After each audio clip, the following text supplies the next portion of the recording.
हम भी बने महान। नमस्ते बाल दोस्तों, सुप्रभात। सुप्रभात टीचर। बहुत अच्छे।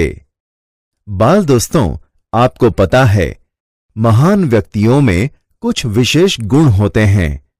किसी में दुर्लभ प्रामाणिकता होती है, कोई अपने नियम का पक्का होता है। चरित्र और स्वभाव की ऐसी विशेषताएं ही व्यक्ति को महान बनाती हैं। तो चलो आज हम ऐसे ही गुणी महान व्यक्तियों के बारे में जानेंगे। कर्तव्य। मेले में सब खिलौने ले रहे थे, तब नरेंद्र नामक एक लड़के ने 2 रुपए का एक शिवलिंग खरीदा। अब भी उसके पास एक चवन्नी बची थी। एक लड़के को रोते देखकर नरेंद्र ने उससे पूछा, क्यों रो रहा है? लड़के ने कहा, मेरे पास एक चवन्नी थी, कहीं गिर गई। अब मेरी मां मुझे बहुत पीटेगी।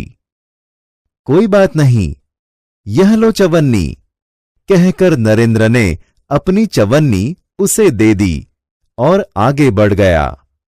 अभी नरेंद्र कुछ दूर ही गया था कि सामने से एक मोटर आती दिखाई दी।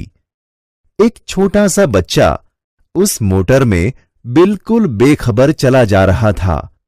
नरेंद्र ने झटपट कर उस बालक को खींच लिया। एक पल की देरी होती तो वह बालक मोटर के नीचे आ जाता। इस झपटने की क्रिया में नरेंद्र के हाथ से शिवलिंग छूटकर गिर गया और टूट गया।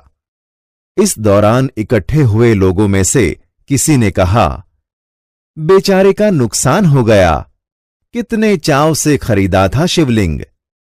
यह सुनते ही नरेंद्र ने कहा, इससे क्या, यह बालक की जान बचाना मेरा पहला कर्तव्य है। वस्तु से भी व्यक्ति का जीवन ज्यादा महत्वपूर्ण है। मानवता सबसे ऊपर है। बचपन से ही ऐसे ख्यालात रखने वाला नरेंद्र आगे चलकर स्वामी विवेकानंद के नाम से प्रसिद्ध हुआ। देखा बाल दोस्तों, नरेंद्र ने एक बच्चे की जान बचाकर मानव धर्म का परिचय दिया है। वस्तु से ज्यादा वो व्यक्ति के जीवन को अधिक महत्व देते थे। उसकी दृष्टि में मानवता का स्थान सबसे ऊंचा था। प्रामाणिकता, कर्तव्य पालन, नेकदिली आदि गुणों वाला बच्चा बड़ा होकर स्वामी विवेकानंद से जाने गए। चलो अब एक दूसरा प्रसंग देखते हैं। नियम सबके लिए है। बात सन 1885 की है। पूना के न्यू इंग्लिश हाई स्कूल में समारोह हो रहा था।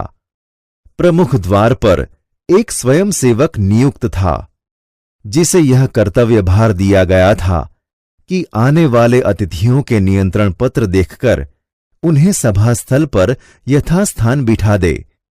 उस समारोह के मुख्य अतिथि थे मुख्य न्यायाधीश महादेव गोविंद रानडे।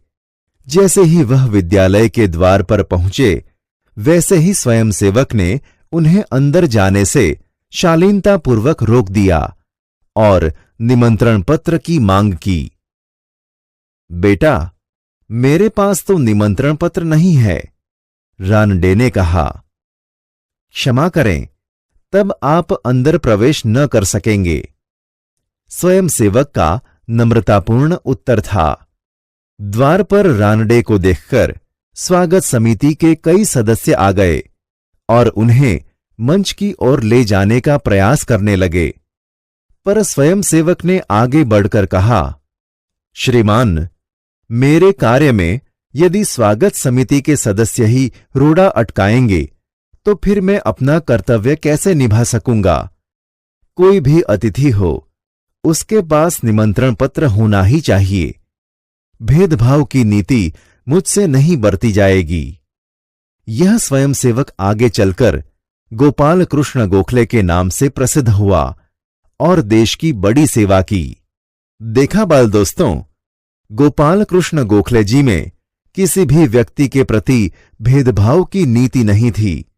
वो हर व्यक्ति को समान मानते थे, इसलिए वो एक महान व्यक्ति बने।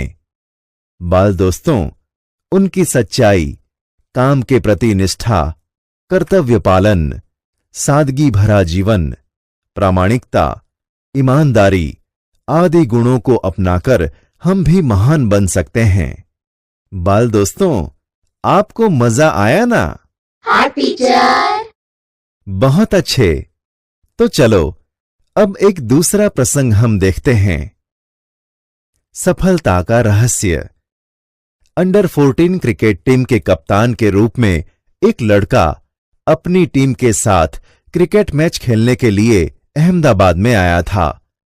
उसकी टीम 5 स्टार होटल में ठहरी थी। सुबह उठते ही पूरी टीम कोच मैनेजर के साथ अल्पाहार के लिए तैयार थी। एकमात्र कप्तान नहीं दिखाई दे रहा था। उसे ढूंढने के लिए पूरी टीम लग गई, पर वह नहीं मिला। बाद में किसी ने जाकर उसके कमरे की गैलरी में देखा तो वह एक हाथ में गेंद फेंक रहा था और ज्यों ही गेंद दीवार से टकराकर वापस आती थी, वो दूसरे हाथ से बल्ले से गेंद को खेल रहा था। साथी खिलाड़ी टीम में शामिल होने पर ही संतुष्ट थे, लेकिन वह कप्तान होकर भी सारी रात अपने आप अभ्यास करता रहा। उसका अभ्यास एवं क्रिकेट के प्रति लगाव देखकर कोच मैनेजर और सभी साथी खिलाड़ी दंग रह गए। आगे चलकर इसी लड़के ने क्रिकेट जगत में अद्वितीय सफलता प्राप्त की। कई विश्व रिकॉर्ड उसके कदम चूमने लगे। किसी ने उसकी सफलता का रहस्य पूछा तो बड़ी विनम्रता से उत्तर दिया कि मैं हर मैच 3 बार खेलता हूं। पहले अभ्यास के रूप में, दूसरी बार सचमुच मैदान में, तथापि मैच के बाद मूल्यांकन व सुधार आवश्यकता के रूप में। यह लड़का कोई और नहीं, क्रिकेट की दुनिया में सफलता के नित नए कीर्तिमान स्थापित करने वाला हमारा सचिन रमेश तेंदुलकर है। सचमुच एकाग्रता, अविरत अभ्यास, कठोर परिश्रम एवं लगन ही सफलता के आधार हैं। बाल दोस्तों, सफलता पाने के लिए हमें भी सचिन तेंदुलकर जैसी एकाग्रता, काम के प्रति लगन, कठोर परिश्रम, अविरत अभ्यास करके आगे बढ़ना चाहिए। चलो अब एक दूसरा प्रसंग देखते हैं। प्रामाणिकता। एक दिन हजरत अली राज के खजाने की जांच करने गए। काम करते करते अंधेरा हो गया। मोमबत्ती जलाई गई। थोड़ी देर के बाद 2 सरदार अपने निजी काम के लिए उनके पास आए। हजरत अली ने उन्हें बैठने के लिए कहा। हिसाब की जांच पड़ताल पूरी हुई। हजरत ने मोमबत्ती बुझा दी और मेज के खाने में से दूसरी मोमबत्ती निकालकर जला ली। सरदारों को यह देखकर बड़ा आश्चर्य हुआ। हजरत अली ने एक मोमबत्ती बुझाकर दूसरी क्यों जलाई, यह सरदार न समझ सके। एक सरदार ने बड़ी नम्रता से हजरत अली से पूछा। हजरत अली बोले, भाई, अब तक मैं राजकाल का काम करता था, इसलिए राज की मोमबत्ती जला रखी थी। अब निजी काम शुरू हुआ है, इसलिए मैंने अपनी मोमबत्ती जला ली, नहीं तो मैं चोर या हरामखोर कहलाता। हर एक आदमी को चोरी और हरामखोरी से बचकर चलना चाहिए, चाहे वह अमीर हो या फकीर। देखने में तो यह बात बहुत छोटी सी लगती है, पर है बड़े महत्व की। अब हम आजाद हो गए हैं। राजकाज का काम तभी अच्छी तरह से चल सकता है जब लोगों में इस तरह की प्रामाणिकता हो।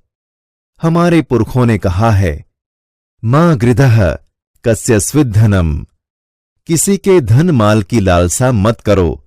यह मनुष्य के लिए सबसे बड़ी सीख है। बाल दोस्तों, मजा आया ना आपको महान व्यक्तियों के बारे में अच्छे गुण जानने में? हाँ टीचर।